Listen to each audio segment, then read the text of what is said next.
Behind the polished brass buttons and unwavering stance stood Sergeant William Hayes, a man whose life had been intertwined with the monarchy for over 2 decades.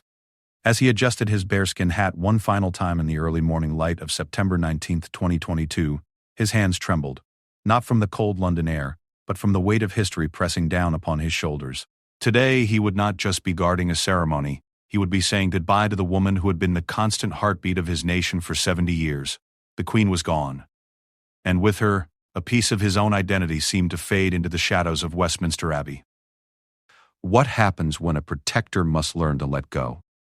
When duty transforms into grief, and a final salute becomes both an ending and a beginning. This is the story of one man's journey through the most emotionally charged day in British royal history. A day that would test everything he believed about service, loyalty, and what it truly means to guard a legacy that will outlive them all. Sergeant William Hayes stood before his bedroom mirror at 3:47 a.m., the reflection staring back at him showing every one of his 43 years. The scarlet tunic hung perfectly pressed on the wardrobe door, its golden braids catching the dim light from his bedside lamp. 22 years of service, and he had never felt the weight of the uniform quite like this. The news had come 8 days ago. Her Majesty Queen Elizabeth II had passed away peacefully at Balmoral. 8 days that felt like 8 years, filled with preparation, protocol, and a grief so profound that it seemed to seep into the very stones of London itself. William's hands moved automatically through his morning routine, muscle memory guiding him through the rituals he had performed thousands of times before. Shower, shave, breakfast. Though the toast sat untouched on his plate, his appetite lost somewhere between duty and sorrow. His wife Sarah had left early for her shift at the hospital, understanding that this day belonged to something bigger than their small flat in South London. She had kissed his forehead before leaving, her eyes reflecting the same mixture of pride and worry that had marked their relationship since he first donned the Queen's uniform all those years ago. The journey to Wellington Barracks began in darkness, the streets of London already showing signs of the historic day ahead. Crowds had been gathering since midnight, some traveling from across the globe to witness this moment in history. As William's tube train pulled into the station, he could see them through the windows, people of all ages, many clutching Union Jack flags or flowers, their faces bearing the same expression of loss that he recognized in his own mirror each morning since September 8th. At the barracks, the atmosphere was unlike anything William had experienced in his career. The usual banter and morning conversation was replaced by a solemn efficiency, each guardsman moving through their preparations with the weight of history on their shoulders. Major Thompson, a man William had served under for the better part of a decade, addressed the assembled guards with words that cut through the morning air like a blade. "Gentlemen," Thompson began, his voice steady despite the emotion clearly visible in his eyes, "today we perform our final duty to Her late Majesty. Every button, every step, every breath you take today honors not just the crown, but a woman who dedicated her entire life to the service of others. You are not just representing the regiment, you are representing 70 years of unwavering dedication to duty." William felt the familiar tightness in his chest that came with moments of profound responsibility. He thought of his first meeting with the Queen, a brief encounter during a garden party at Buckingham Palace in 2003. She had stopped to speak with him, asking about his hometown and his family, with a genuine warmth that had surprised him. The woman he had been taught to protect as an institution had revealed herself, in that moment, to be startlingly human. The process of donning the ceremonial uniform was meditative, each piece carrying its own significance. The scarlet tunic, with its ornate braiding and polished buttons, had been worn by countless guardsmen before him. The bearskin hat, standing 18 inches tall, was a symbol recognized around the world. As William adjusted the chin strap, he thought about the generations of soldiers who had worn similar uniforms, who had stood guard over monarchs whose names were now carved in history books. Corporal James Mitchell, a younger guardsman who had joined the regiment just 3 years prior, stood beside William as they prepared their equipment. The young man's nervous energy was palpable, his hands shaking slightly as he polished his boots for the 3rd time that morning. "Sergeant," James whispered, "what if I make a mistake? What if I let her down?" William paused in his own preparations, recognizing the fear in the young man's voice. It was the same fear he had carried during his first major ceremony, the same doubt that crept into every guardian's mind when faced with moments of ultimate responsibility. "Listen to me, Corporal," William said, his voice low but firm. "The Queen chose each of us to serve her, not because we're perfect, but because we understand what service means. Today, you're not just James Mitchell from Yorkshire, You're part of something that stretches back centuries. Every guardsman who ever stood at attention, every soldier who ever protected the crown, they're all standing with you today. The words seemed to steady the young corporal, but William knew they were as much for himself as for James. The truth was, he had been asking himself the same questions. How do you prepare to say goodbye to someone who has been the constant presence in your professional life? How do you honor 7 decades of service with a single day of ceremony? As the hours passed, the barracks filled with the controlled chaos of preparation. Uniforms were inspected and re-inspected, equipment checked and rechecked. The attention to detail was extraordinary. But William knew it was more than just military precision. It was love.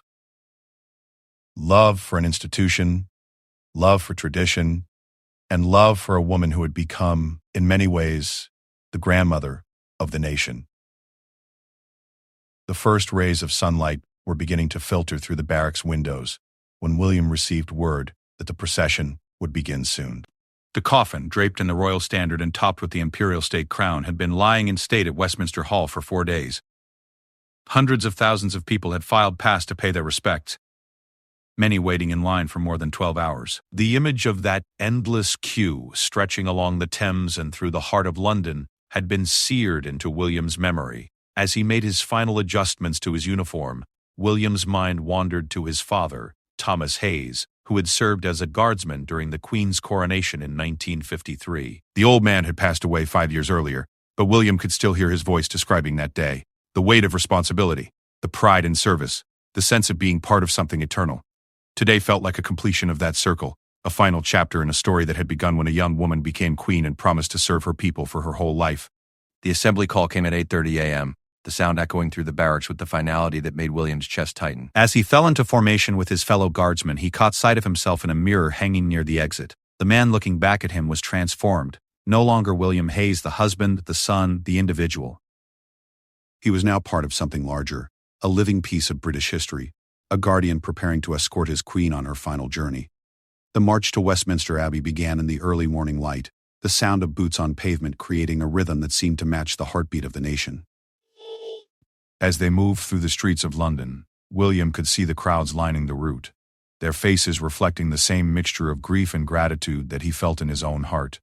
Children sat on their father's shoulders, elderly women clutched handkerchiefs, and veterans stood at attention, their own memories of service written in the lines of their faces. The weight of tradition pressed down upon William's shoulders as Westminster Abbey came into view.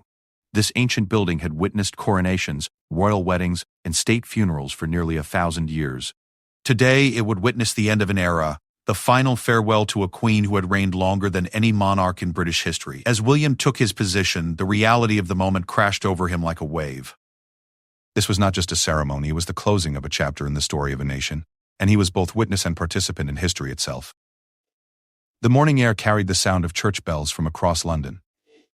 They're tolling a mournful song that seemed to echo the heartbeat of a grieving empire. William closed his eyes for just a moment, feeling the weight of every lesson his father had taught him, every oath he had taken, every moment of service that had led him to this place. When he opened them again, he was ready to face whatever the day would bring, knowing that his duty to the crown would guide him through even this most difficult of farewells. The processional from Westminster Hall to Westminster Abbey was unlike anything William had experienced in his 22 years of service. As the bearer party lifted Her Late Majesty's coffin onto the gun carriage, pulled by 142 Royal Navy sailors, the silence that fell over central London was profound and absolute. Even the pigeons seemed to sense the gravity of the moment, perching silently on the Gothic towers of the ancient abbey. William's position was 12 paces behind the gun carriage, his ceremonial rifle held at precisely the regulation angle. Each step was measured, timed to the slow, deliberate pace of the Royal Navy Band playing funeral marches that had echoed through British history for centuries. To his left marched Corporal Mitchell, the young guardsman who had been so nervous that morning, now standing with the bearing of a seasoned soldier. The transformation was remarkable, and William felt a surge of pride for his fellow guardsmen. The crowds lining the mall were a sea of humanity, stretching as far as the eye could see. Many wept openly, their tears reflecting the profound sense of loss that had gripped the nation. Others stood in respectful silence, their hands placed over their hearts as the procession passed. William could see veterans among the crowd, men and women who had served under the Queen's commission, their military bearings still evident despite their civilian clothes. Some saluted as the coffin passed, their movements sharp and precise even after years away from service. The weight of the moment began to settle on William's shoulders as they approached Westminster Abbey. Her official vision, he could see the assembled world leaders, kings and queens, presidents and prime ministers, all gathering to pay their respects to a woman who had known their predecessors and, in many cases, their predecessors' predecessors. The Queen had been a constant in an ever-changing world, a steady presence through decades of political upheaval, social transformation, and global conflict. As they entered the Abbey grounds, William's mind drifted to the numerous ceremonies he had participated in at this same location. He had stood guard during royal weddings, state visits, and jubilee celebrations. But this felt different, final in a way that made his chest tight with emotion. The ancient stones of Westminster Abbey seemed to pulse with the weight of nearly 1,000 years of history, and today they would witness the end of the longest reign in British history. The bearer party moved with precision that spoke to weeks of rehearsal, each movement choreographed to perfection. As they carried the coffin into the abbey, William could hear the opening notes of the first hymn, sung by a choir whose voices seemed to carry the grief of an entire nation. The sound filled the vast space of the cathedral, echoing off walls that had heard the voices of countless generations of worshippers and mourners. Inside the abbey, the atmosphere was electric with suppressed emotion. William took his position alongside the other guardsmen, their red tunics creating splashes of color against the ancient gray stones. From his vantage point, he could see the members of the royal family in the front pew, their faces masks of composed grief. King Charles III, now wearing the crown his mother had borne for 7 decades, sat with a dignity that spoke to both his personal loss and his constitutional duty. The service began with words that had comforted mourners for generations, but hearing them in this context, for this person, gave them a weight and meaning that William had never experienced before. The Archbishop of Canterbury spoke of a life lived in service, of duty performed without complaint, of a promise made by a young woman and kept until her final breath. Each word seemed to resonate in William's chest, reminding him of his own promises of service and protection. During the hymn, "The Lord's My Shepherd," William found himself remembering specific moments with the Queen. There was the garden party where she had asked about his family, the inspection where she had noticed a small imperfection in his uniform and, rather than criticize, had simply smiled knowingly. There was the Christmas morning when she had personally thanked each guardsman on duty, her genuine warmth breaking through the formal protocol that usually surrounded her public appearances. The Prime Minister's reading from the Gospel of John spoke of eternal life and hope, but William found himself focused on the more immediate reality of the moment. This woman, who had been a constant presence in his life even before he knew her personally, was gone. The weight of that loss felt personal, even though he understood his grief was shared by millions around the world. As the service continued, William noticed the faces of his fellow guardsmen. These men, trained to show no emotion while on duty, were struggling with the same mixture of loss and pride that he felt. Some blinked rapidly, fighting back tears that would be inappropriate to shed while in formation. Others stared straight ahead with a focus so intense it seemed to transcend the physical world around them. The moment that would stay with William forever came during the 2-minute silence that followed the last post. In that profound quiet, standing in one of the most sacred spaces in the United Kingdom, surrounded by the most powerful people on earth, William felt the full weight of what they were losing. It was not just a monarch they were burying. It was the end of an era, the closing of a chapter in human history that could never be written again. When the revel sounded, breaking the silence with its hopeful notes, William felt something shift inside him. The grief was still there, but it was joined by something else. A sense of completion, of duty fulfilled, of service honored. He thought of his father, who had stood guard at the coronation and would have been proud to see his son performing this final duty. He thought of Corporal Mitchell beside him, carrying forward a tradition that would outlive them all. The service concluded with the national anthem sung with a fervor that seemed to shake the very foundations of the abbey. William's voice joined with those around him, the familiar words taking on new meaning as they were sung not to the Queen but for her. When the final note faded into the vaulted ceiling, the silence that followed was different from the one that had come before. This was not the silence of mourning but the silence of completion. As the bearer party prepared to lift the coffin for the journey to Wellington Arch, William felt the familiar stirring of professional pride. Every movement was executed with the precision that had taken months to perfect. Every step measured to honor both the person they were accompanying and the institution they represented.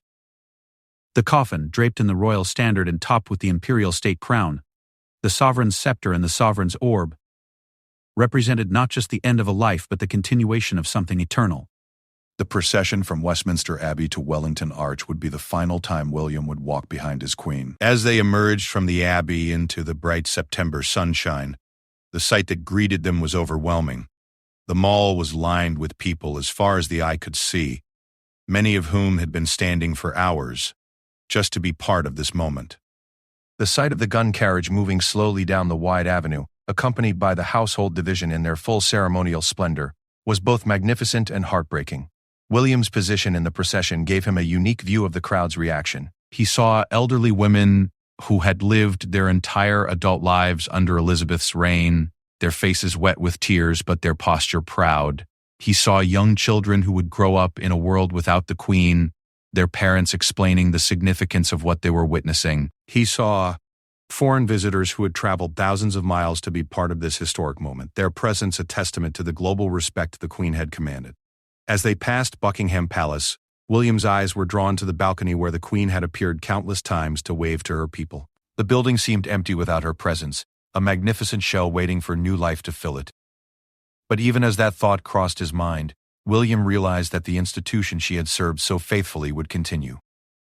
Carried forward by those who shared her commitment to duty and service, the final stretch to Wellington Arch seemed both endless and far too short. William wanted the moment to last forever, to maintain this final connection with the woman who had defined his professional life. But he also understood that endings were necessary, that completion was part of the natural order of things.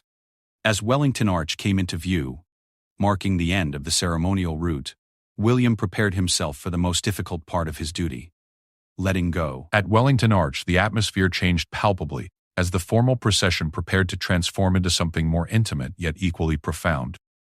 The coffin was carefully transferred from the gun carriage to the state hearse, a moment that required absolute precision and reverence. William watched as the bearer party performed their duty with the same meticulous care they had shown throughout the day, each movement a testament to months of preparation and a lifetime of service.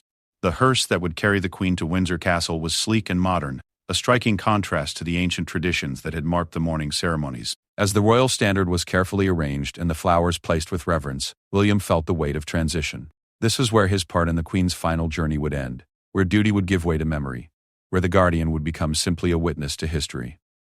Standing at attention as the royal family gathered around the hearse, William found himself studying their faces. King Charles III looked older than his years, the weight of kingship and personal loss etched deeply in the lines around his eyes. Princess Anne, the Queen's only daughter, stood with the military bearing that had defined much of her own life of service. The younger royals, including the Prince and Princess of Wales, bore expressions of grief, mixed with the understanding that they were now the inheritors of something both magnificent and overwhelming. The moment that would define William's memory of this day came as the Queen's coffin was secured in the hearse. King Charles stepped forward and, in a gesture so simple yet profound that it took William's breath away, bowed his head to his mother one final time. Was not the formal bow of a subject to a sovereign, but the respectful farewell of a son to his mother. In that moment, the institutional ceremony gave way to something deeply human, and William felt his own composure threaten to crack. As the hearse began its journey toward Windsor, William and his fellow guardsmen were called to attention for the final time. The command came from Major Thompson, his voice steady despite the emotion clearly visible in his bearing. As one, the guardsmen brought their rifles to the present arms position, holding the salute until the hearse disappeared from view around the bend in the road. It was a moment of such profound finality that William felt it settle into his bones, becoming part of who he was, and would forever remain. The return journey to Wellington Barracks was conducted in relative silence, each guardsman lost in his own thoughts about what they had just experienced. The crowds were beginning to disperse, but many remained as if reluctant to let go of this historic day. Some approached the guardsmen to express their gratitude, their words simple but heartfelt. An elderly man, wearing medals that marked him as a veteran of conflicts long past, simply nodded to William and said, "Well done, son." She would have been proud. The words hit William with unexpected force, carrying validation that his service had meaning beyond protocol and ceremony. Back at the barracks, the process of removing the ceremonial uniform felt like shedding a second skin. Each piece was carefully cleaned and stored, ready for the next ceremony, the next moment when history would call upon the guardsmen to represent the continuity of the crown. But William knew that no future ceremony could match the profound significance of what they had just completed. They had not just participated in a state funeral, they had been witness to the end of an era and the beginning of something new. Corporal Mitchell approached William as they finished their post-ceremony duties, his face reflecting the same mixture of exhaustion and fulfillment that William felt. "Sergeant," he said quietly, "I keep thinking about what you told me this morning, about all the guardsmen who came before us standing with us today. Do you think they were proud?" William considered the question carefully before responding. "I think, Corporal, that we honored not just the Queen today, but every man who ever wore this uniform in service to the crown. We carried forward something that's bigger than any of us individually, and we did it with the dignity and precision that the moment demanded. Yes, I believe they were proud." The young guardsman nodded, seeming to find comfort in William's words. As he walked away to join his fellow soldiers, William was struck by the continuity of what they represented. Mitchell would serve for years to come, perhaps decades, and would one day find himself in William's position, guiding younger guardsmen through moments of profound responsibility. The cycle would continue, as it had for generations before them. As William prepared to leave the barracks and return to his civilian life, he paused at the memorial wall that honored guardsmen who had fallen in service. Their names were carved in stone, a permanent reminder of the ultimate sacrifice that military service could demand. Today felt connected to their sacrifice, another chapter in the ongoing story of duty and service that defined the regiment. The Queen they had just laid to rest had been commander-in-chief of their regiment, and her death marked the end of a relationship that had defined their professional lives. The journey home on the tube was surreal. London was returning to normal life, but the weight of the day's events seemed to hang over the city like a gentle fog. People spoke in subdued tones, many still carrying flowers or small Union Jack flags. William overheard conversations about memories of the Queen, stories passed down through families about encounters with royalty, speculation about what the future would hold under the new king. The personal and the historical were intertwined in a way that felt uniquely British, a nation processing collective grief while going about the practical business of daily life. At home, Sarah was waiting with a cup of tea in the understanding silence that had sustained their marriage through 22 years of military service. She did not ask about his feelings or press for details about the day. Instead, she simply held him as he sat in their small living room, still processing what he had experienced. The television was on, showing highlights from the day's ceremonies, but William found himself unable to watch. The reality of having lived through the events was too fresh, too immediate to be processed as media coverage. That evening, as William sat in his garden watching the sunset, he found himself thinking about legacy. The Queen had left behind a legacy of service that spanned 7 decades, touching the lives of millions of people around the world. But what legacy would he leave? What would his own service mean in the broader context of history? The questions were not melancholy but reflective, part of the natural process of coming to terms with a life-changing experience. A phone call from his older brother brought unexpected comfort. James had watched the ceremony on television and wanted to express his pride in William's service. "Dad would have been so proud to see you today," James said, his voice thick with emotion. "You looked every inch the guardsman he raised you to be." The words connected William to his father's legacy, reminding him that his service was part of a family tradition that extended beyond the military into a broader commitment to duty and honor. As the days following the funeral passed, William found himself changed by the experience in ways he was only beginning to understand. The Queen's death had marked not just the end of her reign, but the end of his own period of service as he had known it. The new king would bring his own style and priorities to the monarchy, and the guardsmen would adapt as they always had. But for William, the experience of standing guard during the Queen's final tribute had provided a sense of completion that he had not expected. Weeks later, William received a letter from Buckingham Palace, a formal acknowledgement of his service during the state funeral. The letter was signed by the private secretary to the king, expressing gratitude for the professionalism and dignity displayed by all members of the household division. But more meaningful to William was the handwritten note from Corporal Mitchell, now returned to regular duties, thanking him for his guidance and mentorship during the most important day of their military careers. Standing once again before his bedroom mirror, now dressed in civilian clothes as he prepared for a day of leave, William reflected on the transformation he had undergone. He was still the same man who had looked back at himself on that early September morning, but he was also fundamentally changed. He had participated in history, had played his part in a ceremony that would be remembered long after his own service had ended.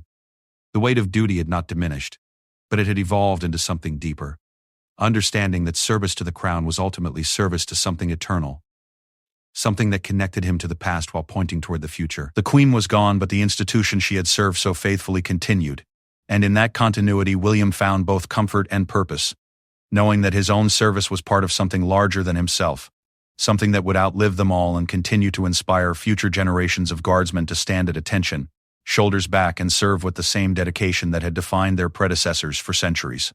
In the end, that was perhaps the greatest tribute any of them could offer. To carry forward the values she had embodied, ensuring that her legacy of service would never be forgotten.